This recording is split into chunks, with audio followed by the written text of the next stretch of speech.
नमस्ते। सर्वप्रथम मेरो च्यानलमा हजुरहरूलाई स्वागत गर्दै आज म सुत्केरी औषधि वा मसला बनाउने विधि लिएर आएकी छु।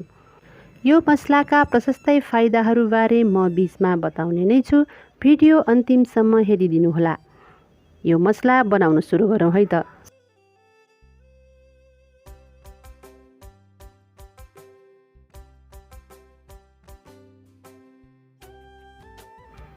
सुत्केरी औषधि बनाउनको लागि मैले यहाँ चाहिने सामानहरू ठिक पारेको छु।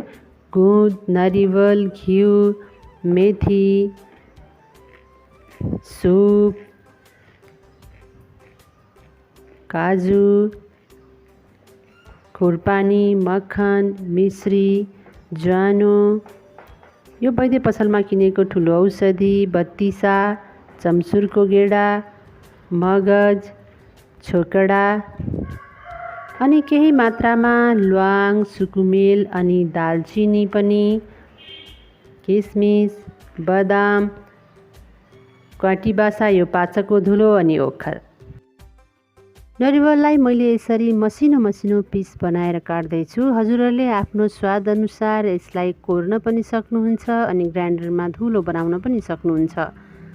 त्यस्तै नरिवल जस्तै मैले यहाँ बदाम, काजु, खुरपानी, छोकडालाई पनि मसिनो बनाएको छु भने मिश्रीलाई पाउडर बनाएर राखेको छु। अब लागौँ ज्वानो, मेथी र सुपतर्फ। मैले यहाँ यसरी कटनको कपडामा बेरेर यसलाई बोइल गर्दैछु। ज्वानो, मेथी र सुपलाई यसरी सफा कटनको कपडामा राखेर पनि बोइल गर्न सकिन्छ। यसो गर्दा हामीलाई यसमा भएको पानी तर्काउन सजिलो हुन्छ भने सिधै पानीमा राखेर पनि हामी यसलाई बोइल गर्न सक्छौँ। कसैले ज्वानो, मेथी र सुपलाई भुटेर पनि बनाउनुहुन्छ, तर भुटेर बनाउँदाखेरि यसमा अति धेरै तितोपन हुने र यसले गर्मी पनि गर्ने भएको हुनाले मैले चाहिँ यहाँ बोइल गर्दैछु। सुत्केरी मसलाको लागि नभई नहुने सामग्री चाहिँ ज्वानो, मेथी र सुप नै हो।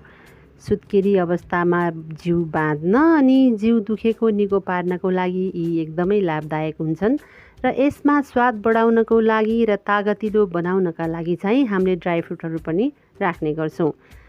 यसरी यसलाई कपडामा बाँधेर पनि बोइल गर्न सकिन्छ भने सिधै पानीमा राखेर पनि बोइल गर्न सकिन्छ। कपडामा राख्दाखेरि चाहिँ यसमा जालीले छानिरहनु पर्दैन र सिधै बोइल गर्दा पनि हामीले यसलाई पछि जालीमा राखेर छान्न सक्छौँ। यसरी ज्वानो, मेथी र सुप यता बोइल भइरहँदा मैले उता अरू सामानहरूलाई पनि फ्राई गर्दैछु। सर्वप्रथम म यहाँ ल्वाङ, सुकुमेल र दालचिनीलाई थोरै बेर फ्राई गरेर निकाल्छु। मैले यसलाई पाउडर बनाउनको लागि ब्लेन्डरमा राख्दैछु। यता हाम्रो ज्वानो, मेथी र सुप पनि मजाले बोइल भइसकेको छ। यसलाई पुरै आँचमा 10 मिनट जति बोइल गर्नुपर्छ। यता सुप बोइल भएर सेलाउँदै गरुन्जेल म उता ड्राई फ्रुटहरूलाई पनि फ्राई गर्दैछु। यसमा हामीले आवश्यकता अनुसार घिउ राख्नुपर्छ अथवा हजुरहरूले तेल पनि राख्न सक्नुहुन्छ। मैले यसलाई जालीमा फ्राई गर्न लागेको हुनाले जाली डुब्ने गरी यसमा हामीले घिउ वा तेल राख्नुपर्छ र थोरै थोरै गरेर पालै सबै ड्राई फ्रुटहरूलाई फ्राई गर्नुपर्छ। यहाँ मैले सबैभन्दा पहिला राखेँ गुद। यसलाई मजाले चलाइकन फ्राई गर्नुपर्छ, डढ्न पनि दिनु हुँदैन। त्यसैले ड्राई फ्रुटहरू फ्राई गर्ने बेलामा चाहिँ आँच हामीले सानो राख्नुपर्छ।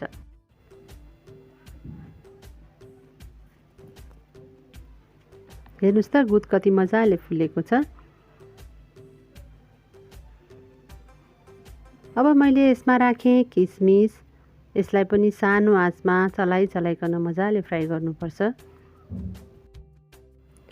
किसमिस रातो भएपछि मैले यसलाई पनि निकालेँ। सिधै भाँडामा राखेर फ्राई गर्नभन्दा जालीमा राखेर यसरी फ्राई गर्दा सजिलो हुन्छ नि है। हजुरहरूलाई यो विधि कस्तो लाग्यो? छोकडालाई पनि मैले यसै गरी फ्राई गरिसकेँ। अब पालो भएको छ ओखरको। ओखरलाई पनि यसरी थोरै थोरै राखेर चलाइकन डढ्न नदिकन रातो हुने गरी फ्राई गर्नुपर्छ र यसरी घिउलाई तराएर निकाल्नुपर्छ। अब यसै गरी मक्खन, नरिवल लगायत बाँकी भएका सबै ड्राई फ्रुटहरूलाई पनि फ्राई गरिसकेपछि हामीले यसलाई सुत्केरीको लागि बनाउने हो भने ग्राइन्डरमा पिसेर मसिनो बनाउनुपर्छ। अनि यसै अरू बेला खानको लागि बनाउने हो भने चाहिँ त्यस्तै राख्दा पनि कुटुक कुटुक टोकेर खान यो एकदमै स्वादिलो बन्छ। त्यसैले मैले चाहिँ यहाँ हाफलाई पिस्छु अनि हाफलाई यसै राखिदिन्छु।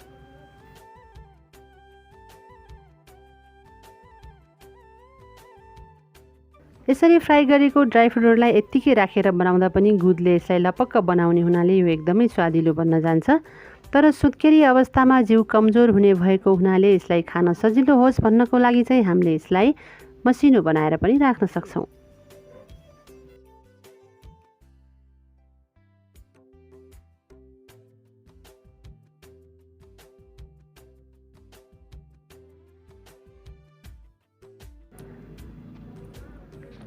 यो चम्सुरको गेडाले महिला दिदीबहिनीहरूलाई जिउ दुखेको समयमा साह्रै आराम दिलाउने भएको हुनाले मैले यो औषधिमा यो गेडालाई पनि राखेको छु।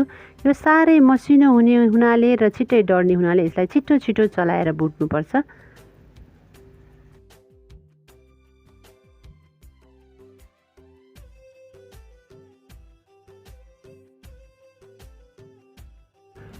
यो एकदमै मसिनो गेडा हुने भएको हुनाले यसमा चिल्लो बचिरहन्छ। यसलाई अलि टाइम लगाएर चिल्लो तर्काउनुपर्छ।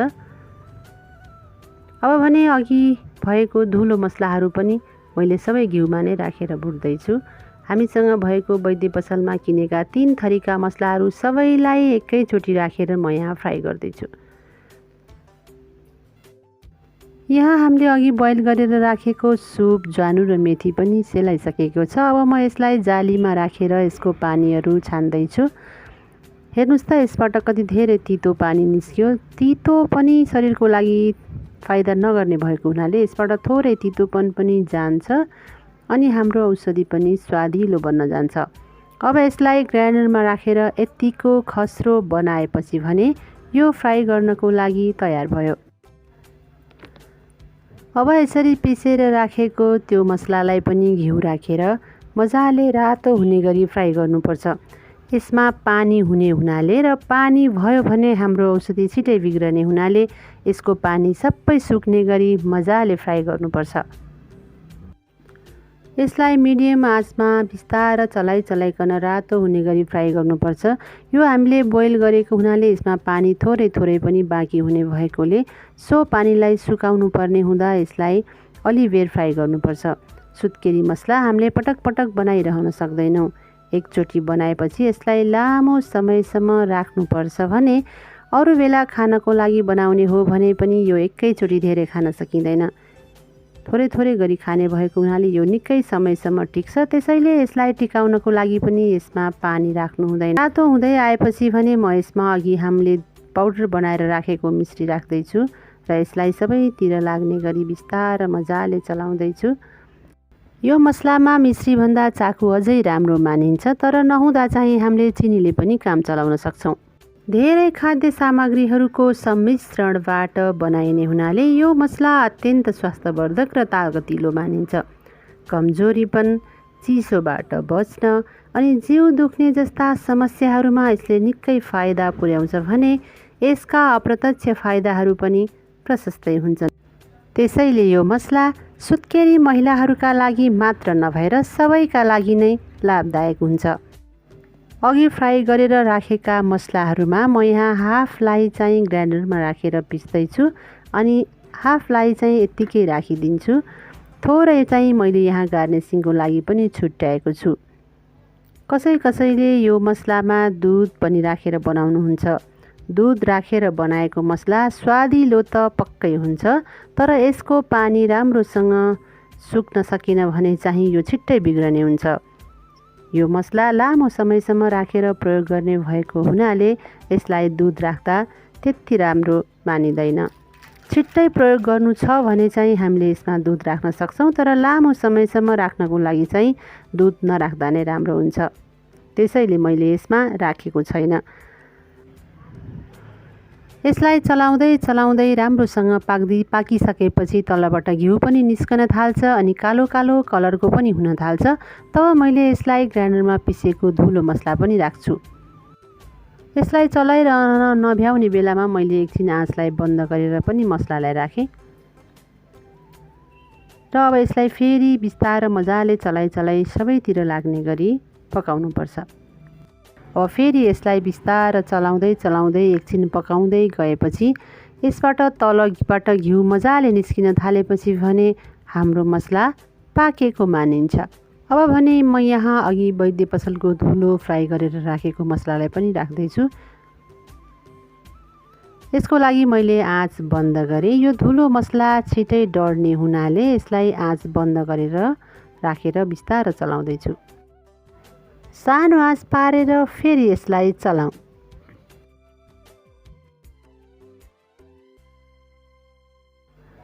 अघि मैले तयार पारेका सबै मसलाहरूमा बाँकी भएको यो धुलो मसलालाई पनि मैले राखेँ। अब भने औषधि बनाउने सबै काम सकियो। हाम्रो मसला बास्नादार भएर मजाले पाकिसकेको छ। यो मसला बनाउनको लागि नहुने सामान ज्वानो, मेथी, सुप, मिश्री र वैद्य पसलमा किन्ने धुलोहरू मात्र हुन्। यसलाई स्वादिलो र तागतिलो बनाउनको लागि हामीले ड्राई फ्रुटहरू पनि प्रयोग गर्ने गर्छौँ। त्यसैले हजुरहरूले बनाउनु भयो भने यति नै सामान राख्नुपर्छ भन्ने छैन र योभन्दा बढी सामान राख्न पनि सक्नुहुन्छ। यसरी बनाइसकेको मसलालाई कुनै दिन हामीले यसरी दुधमा राखेर तताएर पनि थोरै गरेर खान सक्छौँ।